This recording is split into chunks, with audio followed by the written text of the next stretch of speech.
Сәлеметсіздер қалайсыздар? Бүгін бізде көрсетіліміз былай ғой, жалпы рекламный аккаунтта реклама құрып қойдыңыз, реклама кетті. Қарайсыз да, мына жерде қарасаңыз блок келіп қалды. Мына нені құрған рекламаңызды екінші бір рекламный аккаунтқа просто так өткізе саласыз да, оны қалай жасаймыз? Настройкасын қайтадан жасап отырмайсыздар да. Мына жерде мына белгі тұр, немесе экспортировать деп жазылады. Выбранный таңдаймыз, экспортировать дейміз. Түсеміз де мына файлды ашамыз. Мына жерде компанияның ID дегені бар. Соны да удалить атауын өтпейміз, мына екеуін да. Мына жерді, и одан кейін группа объявление де атауын өзгертеміз. И нені сақтаймыз.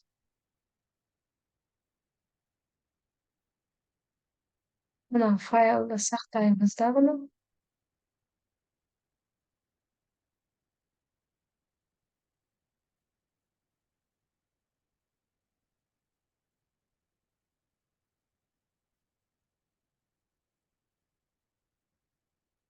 Мына нелерді өшіріп тастасаңыздар болады. Если мына рекламаға біраз уақыт болған, если сіздерде қазір осы реклама өшіп, қайтадан соны жүргізу керек болатын болса, жаңағы клиенттеріңізге дәл соны аласыздар да жасай бересіздер.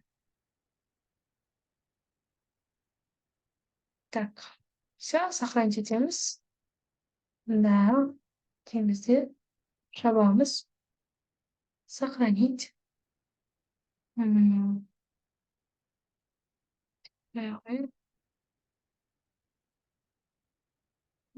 Енді басқа рекламный аккаунтқа көшірілуіміз керек та.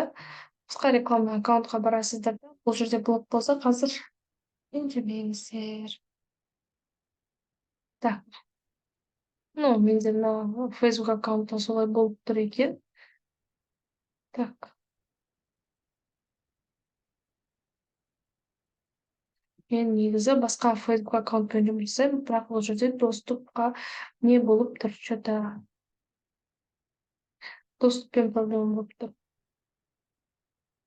Жаңағы өзіне енгізе қойыңызшы.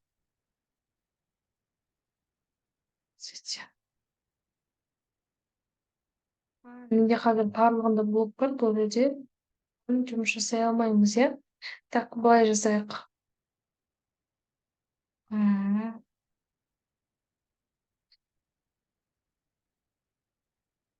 Мына рекламный аккаунтқа импортировать етеміз.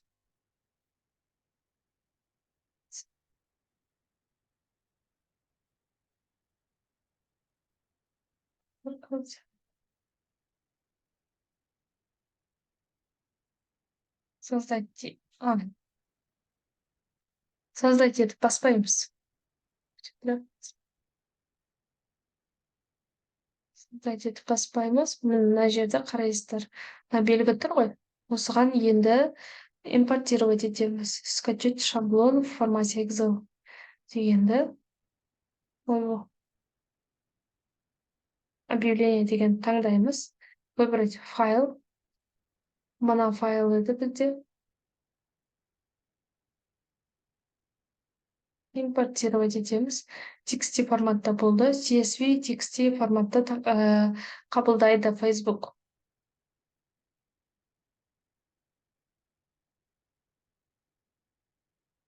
Қазір обработка жүріп жатыр. Бұны жасау үшін, яғни жаңағы экспортировать етіп файлды алу үшін сіздер ол рекламный аккаунтқа өздеріңіз админ рөлді алуларыңыз керек. Өздеріңіз соған админ болуларыңыз керек та, а то ол жаңағы данныйларды ала алмай қаласыздар.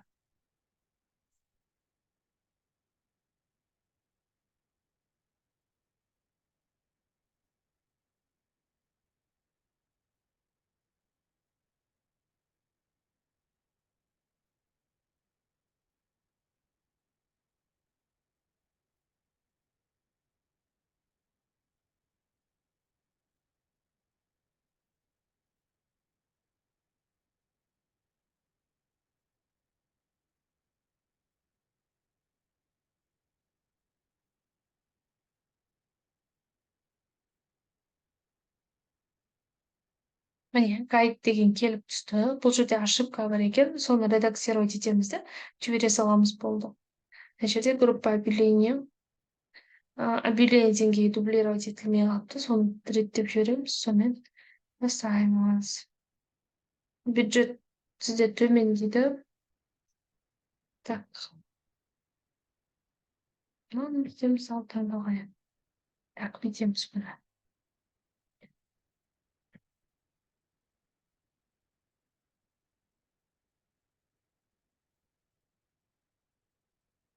Ошибканың барлығы кетті, даталары өзгертілмеген, датасын дұрыс скачать етпеген.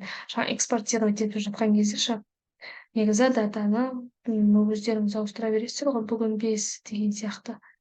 Мына уақытпен дегендей. Нөл-нөлмен тұра берсін. Солай өздеріңіз өзгертіп ауыстырып ала саласыздар.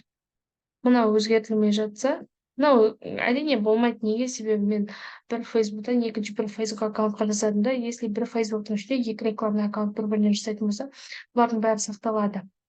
Менде жаңағы WhatsApp, Instagram басқа бір Facebook аккаунтқа тіркеліп қойылғаны, сондықтан шықпай тұр. Негізі бір рекламный аккаунтта істесеңіздер барлығы шығады. Мен мына Facebook аккаунтпен көрсетейін десем рекламаларды, мен бұған админ емеспін деп дұрыс жұмыс жасамай тұр. Сондықтан болмай тұр да. Вот міне экспортировать ететін болсақ, мына рекламаны мына жерде былай жасайды. Вот өздеріңіз осы рекламный аккаунтқа админ болмасаңыздар, вот объявление с динамическим креативом нельзя импортировать и экспортировать. Вы можете управлять этим объявлением и редактировать их только ADS менеджерде дейді. Ал басқа жақта оны жаңағыдай өзгерте алмайсыз деп тұр. Сондықтан мына жерде информацияларды ашпайды. Вот. Кейбір рекламаларды солай экспортировать, импортировать етуге болмайды деп тұр да. Көрдіңіздер ғой, иә? Негізі болатын болса, осылай жасай бересіздер. Мен жаңа мынаны удалить етіп тастай салайын. Если ошибкамен шығып тұратын рекламалар болатын болса, міндетті түрде удалить етіп тастаңыздар. Олар қажет емес сіздерге. Мысалы, мына жерде ошибка деп көрсетіп тұр жаңа қып-қызылмен, иә? Мұндайларды удалить етіп тастау керек. Мына жерде қазір түзетілді барлығы. Мынаны былай просто так бүйтіп жібере салуға болады да. Опубликовать етіп. Солай осы рекламный аккаунтқа ауыстырасыздар, жібере саласыздар. Мына қазір маған керек емес, удалить етіп тастай салайын, иә? Сондай күшті фишкалары бар Фейсбуктың. Так. Сіздерге пайдалы болды деген ойдамын. Өздеріңіздің ойларыңызды жаза кетіңіздер. Рахмет.